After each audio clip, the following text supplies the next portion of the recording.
Bom dia, boa tarde, boa noite, começando mais um episódio do Impacto na Encruzilhada, episódio número 91, Linha Direta com Deus.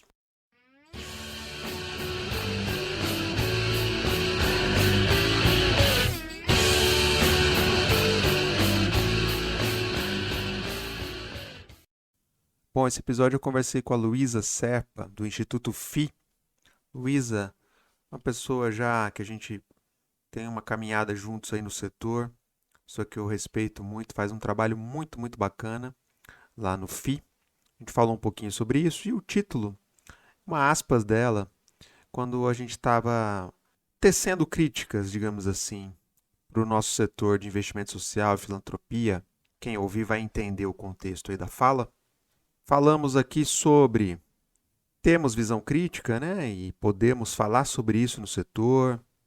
Falamos sobre diferenças geracionais aí convivendo nesse setor. Eu e a Luísa somos da mesma geração. Ela falou um pouquinho aí sobre pânico de crescimento, né? Quando ela se deparou com o crescimento que o FI experimentou e outras organizações também durante a pandemia.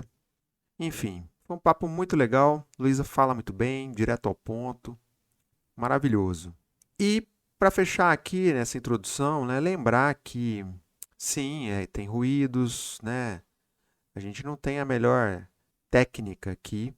Lembremos, né, gente? A gente está aqui num episódio, num podcast absolutamente independente. Então, é isso, é na raça mesmo, tá bom? Só para lembrar isso. E também para fechar aqui, muito feliz que tenho conseguido trazer aqui ouvintes, pessoas que acompanham o trabalho e que têm o que dizer, né? Não estou simplesmente convidando ouvintes por convidar. E a Luísa tem muito a dizer e ela disse muito aqui no papo. Então, espero que vocês gostem. Partiu para a conversa.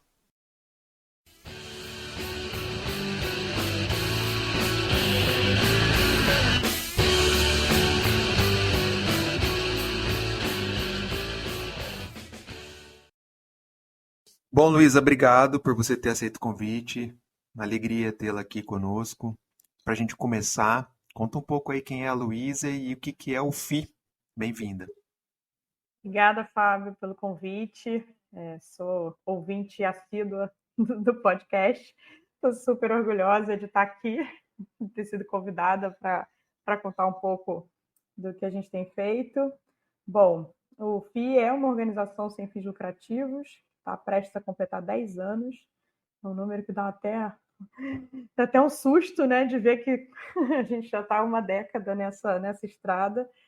E a gente faz ponte entre doadores e projetos sociais, identificando a causa do doador, tentando qualificar um pouco essa narrativa, entender quais são, de fato, os problemas que a gente enfrenta na sociedade, trazendo isso para a realidade.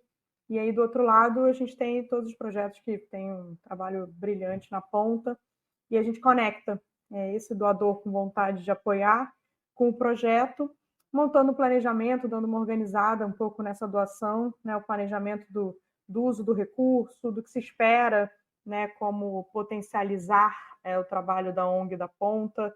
Então, a gente é um articulador, é uma organização intermediária. E aí, no meio desse caminho, a gente foi criando vários outros produtos, né?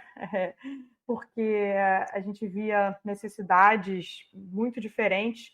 Então, a gente se coloca muito como um articulador de soluções de inovação para combater a desigualdade social no Brasil.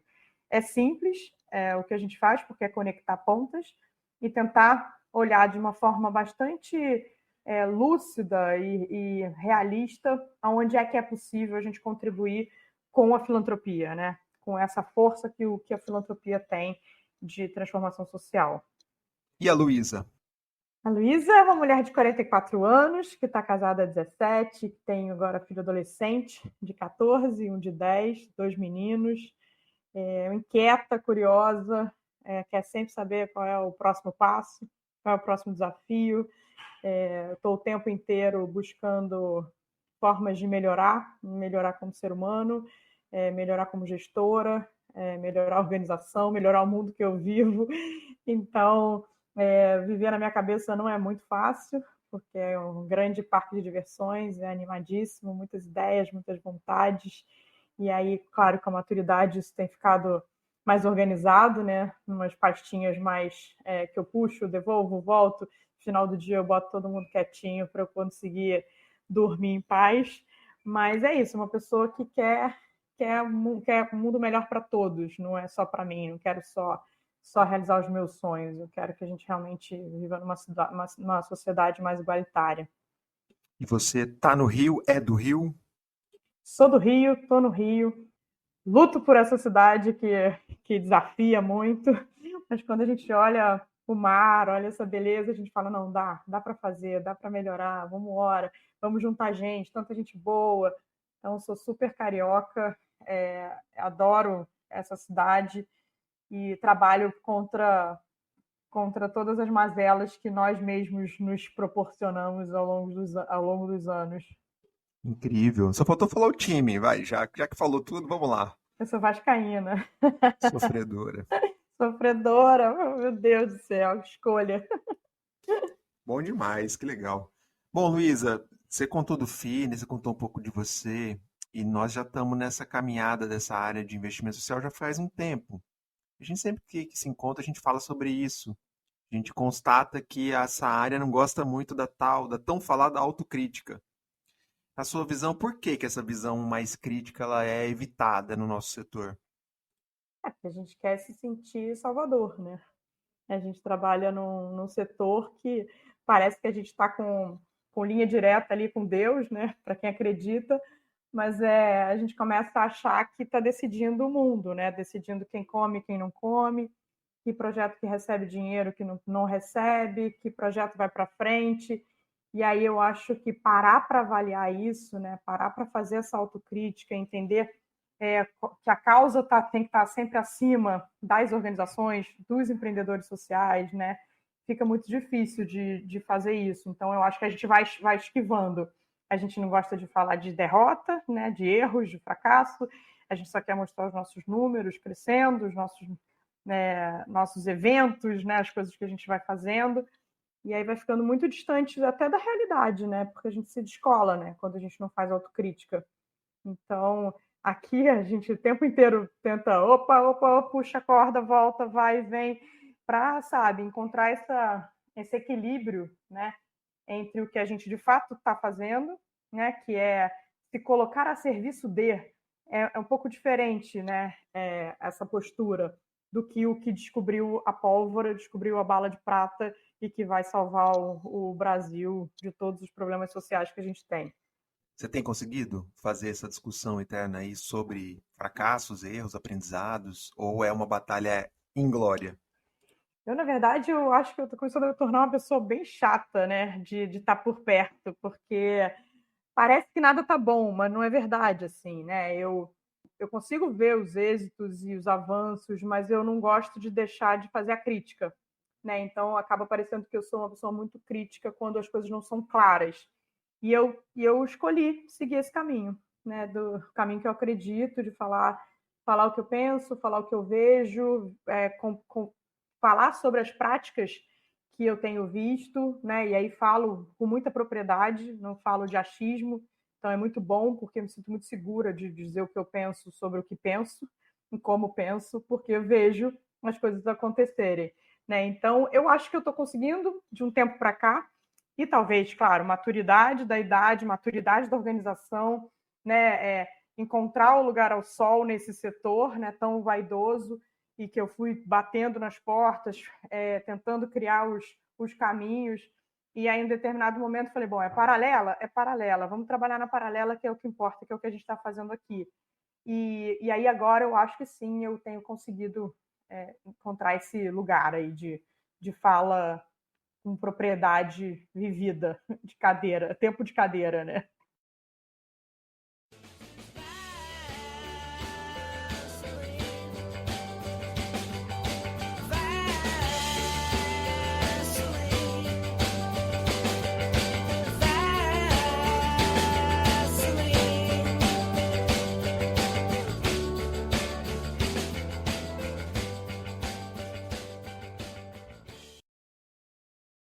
Você falou de quem tem mais tempo de cadeira. Bom, a gente é da mesma geração, então a gente já tem uma caminhada no setor. Ao mesmo tempo, a gente ainda tem muita lenha para queimar. E aí é natural a gente se deparar com uma galera mais nova chegando, com diferentes gerações e tal. Como é que você vê o espaço para nós mais experientes nesse setor? Bom, eu acho que a segurança que a gente tem sobre o que a gente viveu, né, coloca a gente em qualquer boa roda de conversa, né? Claro que quem chega novo vem trazendo a solução mágica, né? Vem com a maletinha do mágico para abrir, fala, não, porque eu tenho a metodologia que vai escalar, que vai, aí usa todos os termos de startups que a gente conhece, né? Os termos em inglês e tal, e aí vem aquela coisa toda aparamentada de designers e tal, apresentações institucionais brilhantes. E aí, quando você acompanha um pouco, logo ali na esquina já tem opa, não pensei que fosse tão difícil assim, não tinha pensado nisso ou naquilo. Então, eu acho que assim, a inteligência é somar, né? Somar experiências, somar faixas etárias diferentes em busca dessas boas práticas e boas soluções. E aí, para isso, a gente volta lá na primeira pergunta, que precisa ter um pouco de humildade, né? Para conseguir realmente ouvir quem já está mais tempo no campo, né, quem já experimentou outras coisas, e falou, olha, isso aqui ó, é um caminho que pode dar nisso, pensa nisso, ou pensa naquilo, de uma forma realmente mais complementar, né? E não sobreposição com soluções extraordinárias que vão deixar os mais velhos completamente obsoletos, né? Você acha que aos mais experientes tem faltado um pouco de paciência, de pegar na mão dos mais novos e orientar? Às vezes a gente perde um pouco a vontade mesmo de fazer esse papel? Como é que você vê isso? Acho que sim. Acho que falta essa paciência, mas acho que falta, às vezes, abertura do outro lado. Então, é isso, né? Escuta de um lado, mais uma escuta mais aberta mesmo, mais intencional, né? E do lado dos mais experientes é entender esse tempo de estrada tão necessário e que foi tão bom para a gente até o caminho, até aqui, né? Então a gente viveu isso também. Um dia a gente também entrou no setor pela primeira vez e também achava que tinha as soluções brilhantes, né? Então é ter um pouco esse, poxa, eu entendo o lugar que essa pessoa está e posso contribuir dessa maneira, né? Então é se colocar à disposição também para ajudar nesse processo de amadurecimento e desenvolvimento.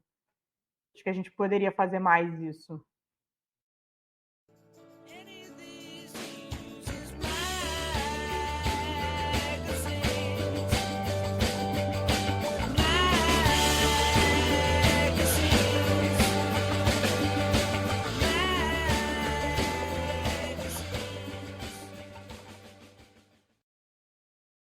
Bom, você falou no início, o Instituto FI está completando 10 anos, né? Uma caminhada, pô, muito rica. E muitas organizações, como o FI, cresceram durante a pandemia, o que é muito bom, mas ao mesmo tempo meio inusitado, né? Crescer num momento de crise e tal. E como é que vocês têm lidado com as dores do crescimento? Né? Parece que é fácil, né? Crescemos, que lindo, mas conta um pouco aí da cozinha para nós. Não tem nada de lindo e tranquilo e linear, né? É um pânico, pavor.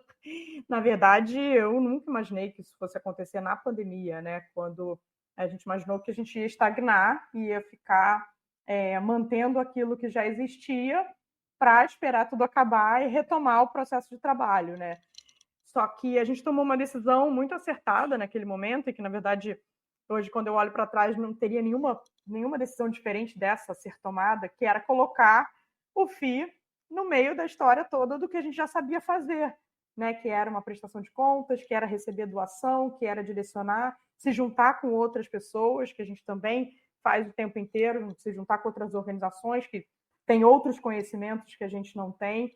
Então, foi uma decisão de sopetão, bom, o negócio vai ficar feio na segunda-feira, como é que a gente vai atuar nisso? Então, foi uma decisão emocional completamente, achando que nem tinha capacidade para essa operação, que, na verdade, eu imaginava que seria muito, muito menor do que foi. Né? Então, nas primeiras semanas que a gente começou a receber muita doação, valores enormes, era pânico, era conferência de planilha de Excel, de pedir para o marido checar também, né? Para ver, ó, você que está de fora aí, dá uma olhada. para ter certeza que os números estão batendo, porque isso aqui está virando uma coisa enorme, né? E imprimindo contrato em casa, indo no correio, quando o correio voltou a abrir, era uma operação muito, muito surreal, assim. E a gente falou, bom, a gente sabe fazer isso. A gente sabe, a gente já foi aprendendo no processo, e aí isso deu uma visibilidade enorme para a nossa operação. Então, sabe aquela história de que você treinou bastante, né? E aí, de repente, a bola chegou e aí você chutou porque você sabia o que você estava fazendo. Não é que você estava ali desavisado e, de repente, esbarrou e fez um gol. A gente estava muito preparado para isso, a gente sabia fazer. Então, todo mundo percebeu isso também. Opa, esses caras aí dão conta desse trabalho.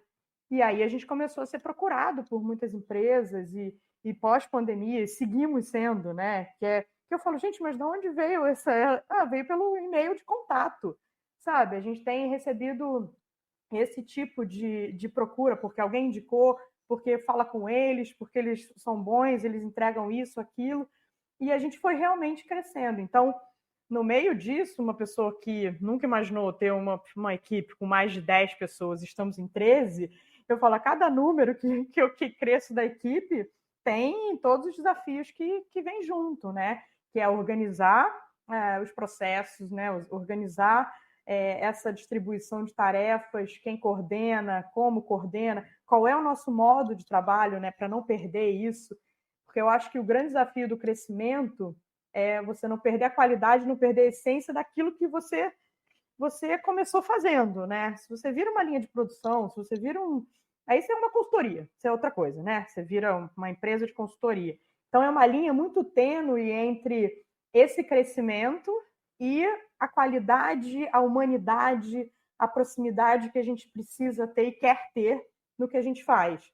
Seja com as lideranças dos projetos, seja com o doador. Então a gente quer estar muito próximo desses dois públicos, que são os públicos que a gente trabalha, e aí a gente também humaniza essa pessoa que está na empresa, que para a gente não é a empresa, não é o CNPJ, a gente sempre fala com o CPF, né? Então a gente também quer trazer essa proximidade. Então é uma mistura desafiadora e que eu falo, eu vou fazendo passinho a passinho, a equipe toda também tem desse jeito, sem grandes devaneios, sabe? Sem esticar a perna onde não alcança. A gente não está confortável, a gente não vai, a gente acha melhor declinar, a gente declina. E é o tempo inteiro, assim, sabe, essa construção de a gente só quer trabalhar com empresas e com doadores que entendam o nosso trabalho, que tenham o mesmo propósito que a gente e que a gente possa construir junto. Né? Se for uma relação fornecedor-cliente, para a gente já não serve. Não vai funcionar, não é nem que não sirva, é que não vai funcionar. A gente tem um processo de trabalho diferente, que é a gente quer ser ouvido pelo outro lado, com a experiência que a gente tem, e para isso o outro lado precisa de fato querer construir junto, né?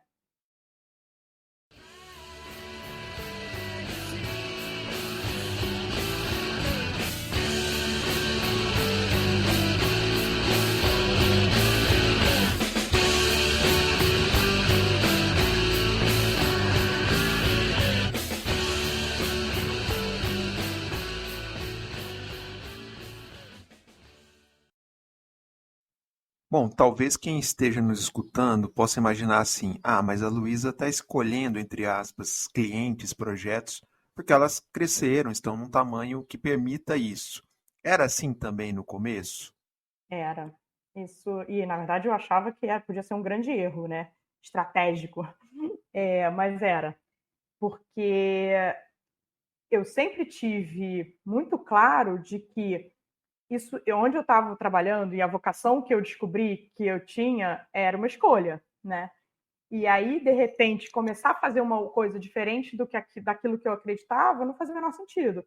Aí eu voltava para o mercado corporativo, de onde eu vim, e aí voltava para outras práticas que não eram as que eu estava mais com vontade de contribuir. Então, desde de sempre, essa era uma premissa de... A gente errou várias vezes, claro, né? A gente escolhe achando que vai ser de um jeito, não, e aí fala, olha, não é esse tipo de parceria. Então, qual é o tipo de parceria que a gente quer? Qual é o nosso modelo, né? Porque até descobrir isso, né? Qual é a forma que você quer se relacionar com o seu parceiro de trabalho, é um processo que leva tempo.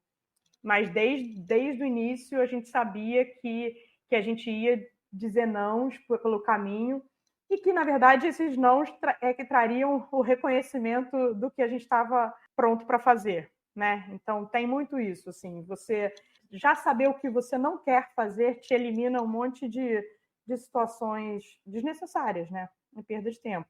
E aí não é uma equipe tão grande, né? Mesmo crescendo muito ainda, não é uma equipe tão grande. Então, a gente precisa escolher bem aonde é que a gente quer colocar a energia do nosso trabalho e para o que a gente quer contribuir. Então, é importante você não se distrair no caminho. Perfeito. Bom, outro comentário que eu imagino que quem está ouvindo deve se fazer é: ah, mas elas estão crescendo com uma equipe PJ. Como é para vocês essa questão? Aqui, na verdade, todo mundo é CLT, né? Essa também foi outra escolha que eu fiz lá no início, e era ter um lugar que seguisse as leis do país, né? Eu concordando ou não concordando, e que tivesse os benefícios também que as empresas oferecem. Então, a gente tem alimentação, refeição e plano de saúde, e SLT, e aí por isso a gente cresce mais lentamente, né, nesse número de pessoas na equipe, porque a cada nova contratação é um pânico para mim, né? Porque eu sempre tinha esse desespero de se eu não tiver dinheiro para pagar o salário das pessoas, né? Eu tinha uma crise de agosto, que eu já não tenho alguns anos, mas no início eu tinha crise de agosto e falava, não vai fechar o ano. Não vai fechar o ano, e como é que vai ser? E será que eu tenho dinheiro para demitir todo mundo? Pagar tudo que tem que pagar? E aí isso sempre me fez ser mais conservadora nesse sentido de crescimento, né? Então, a cada um que eu contrato, eu tenho certeza que eu vou conseguir honrar com aquele contrato. Então, a gente tem sido dessa maneira. Eu falo, se a gente fosse PJ, realmente a gente poderia ter talvez o dobro da equipe pelo mesmo custo, né? Mas a gente fez essa escolha e tá dando certo. E volta e meia alguém fala, mas você não acha que já não é mais assim, que não precisa ser assim? Não tá dando certo, eu prefiro dormir sossegada de que esse é o modelo que eu acredito, que é o que me dá tranquilidade, então eu vou seguir nele. Se amanhã eu tiver que mudar, ou achar que já pode mudar, que a gente tem um ambiente favorável, juridicamente falando, a isso, posso mudar também. Então, não tem nada escrito em pedra, mas foi uma decisão de modelo.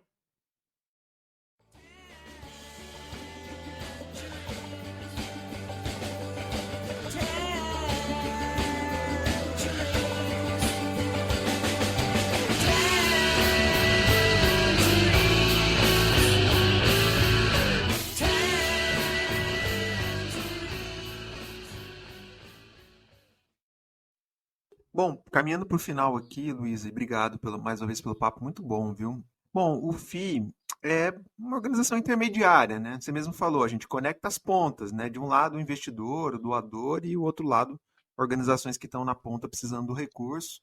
E tem vários players fazendo isso.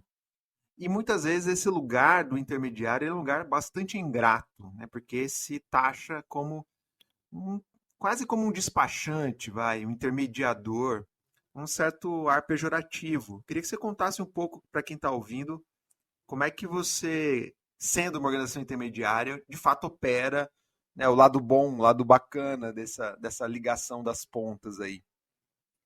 Na verdade, eu nunca pensei por essa ótica que você trouxe agora. Na verdade, eu sempre achei que a gente era visto como o chato, né, o fiscalizador, né? Mais que despachante, o fiscalizador, né? O que vai lá e diz se está certo, está errado.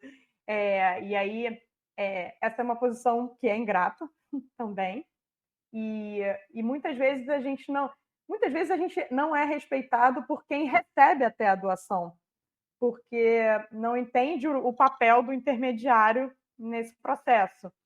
Então, o que eu acho que acontece é que a gente está no meio do caminho, né, no meio da relação, porque tem algum motivo para isso, porque tem algum valor, né? Tanto que a gente faz uma conta aqui, né, do quanto a gente movimenta, do quanto a gente custa, para saber se vale a pena a gente existir ou não, ou se o dinheiro ia direto se a gente não existisse, né? E a gente mostra o quanto a gente consegue alavancar de doação existindo com esse processo organizado. Então, ainda é necessário, no nosso país, organizações como a gente. Para o doador tem um valor enorme, porque é uma tranquilidade, porque a gente está falando sobre confiança e sobre criação de relações de confiança, relações próximas, e a gente consegue trazer isso, né, para o doador, então acaba vindo mais gente, porque eu falo, olha, eu estou pegando na sua mão, vem, tem muita gente boa, tem muita gente fazendo bons trabalhos, e que tem indicador, que tem meta, que tem tudo isso que a gente fala no setor, que tem resultado comprovado, então vem que a gente consegue te apresentar isso, né? E do outro lado, tem muita gente que não acessa determinados públicos. Então, a gente também tem um papel relevante de criar essas redes, de trazer novos olhares, de trazer novas perguntas, novos questionamentos, ajudar as organizações a repensarem os seus processos, né, as suas metodologias. Então, acho que a gente tem um papel fundamental e que pode causar estranheza no primeiro momento, mas quando você tem transparência nas ações, né, e nas relações que você tem para um lado para o outro, né? E como é que você se coloca para ser esse grande. Não é um catalisador de alguma maneira, né? Mas quando a gente se coloca de uma forma bem transparente na relação, fica muito fácil de entender e de valorizar. Mas eu sempre digo que o sonho é o FI não precisar mais existir, né? E que cada doador encontre a sua causa e busque a sua organização, se aproxime, se envolva e faça parte da solução dos problemas que a gente tem. Bom, para fechar, deixa um espaço aqui para você trazer o merchan final, uma dica, o que você quiser compartilhar aí com a galera. Bom, dica para quem ainda não se envolveu com nenhum projeto social é faça amanhã, faça agora, se mexa, reclamar não resolve nada. Então, entra na fila dos que fazem, dos que se interessam, dos que se preocupam, e aí tem muitas formas de ajudar a gente a sair dessa roubada que a gente está. Então, acho que a mensagem positiva é que é possível para todo mundo tem o que contribuir, como contribuir. E uma atualização assim que me deixa muito feliz, a gente já passou, em termos de movimentação financeira, em junho, no primeiro semestre, a gente já passou o valor do ano passado inteiro. Então, isso também tem uma mensagem muito positiva, né? Assim, tem recursos que são gerenciados pelo FI, né? Em várias frentes, e isso quer dizer, eu falo, se o FI está crescendo e tem muito trabalho, tem muita organização recebendo dinheiro também para executar seus trabalhos. Então, isso é muito positivo como sociedade, como resposta. E aí eu sempre digo, né? Eu sou uma pessoa muito positiva, muito otimista, mesmo sendo crítica. Eu sou muito otimista. E aí, quando eu tenho os números para mostrar essa positividade, né, essa crença de que tem mais gente se importando, que tem mais gente fazendo, é maravilhoso, porque eu mostro os números, eu falo, não é uma opinião, eu mostro esse resultado aqui. Sensacional, Luísa. Nossa, parabéns pelo trabalho, parabéns aí para todo mundo do FI. Um baita resultado. Bom, você não falou os números, mas sim, você está crescendo ano a ano e eu acho que isso é menos o número, é mais você está nutrindo uma porrada de organizações em vários lugares, em vários territórios. Acho que isso é o mais bacana, não é? Acho que é isso que faz a gente acordar todo dia e trabalhar, não é? Exatamente, assim, é quando a gente cansa, desanima, falou, será que, né, estamos enxugando gelo, o que está acontecendo? Aí você recebe um áudio de uma pessoa que foi a primeira vez no teatro ver o musical, agradecendo uma mínima articulação que foi feita. E aí você fala, opa, peraí, não dá para ficar em casa não, tem muita coisa para fazer, tem muita gente aqui para apresentar um para o outro, para fazer conexão, vamos embora, vamos em frente que tem saídas, muitas saídas. Pô, muito bom. Luísa, obrigado, viu, pelo papo, adorei. Valeu demais, viu? Um abração.